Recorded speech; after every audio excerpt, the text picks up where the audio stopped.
बहुत सारे दोस्तों का ये सवाल पहुंचा कि क्या जानवर का खस्सी होना ये आइब नहीं है।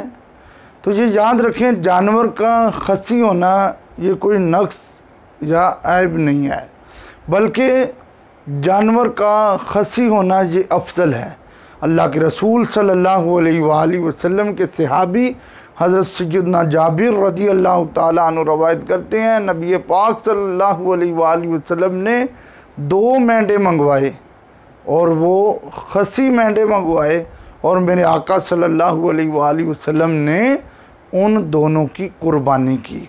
तो लिहाजा जानवर का खस्सी होना ये ऐब नहीं है, नक्स नहीं है, बल्कि जानवर का खस्सी होना ये अफजल है। और ऐसे जानवर को हमारे आका सल्लल्लाहु अलैहि वसल्लम ने पसंद फरमाया है।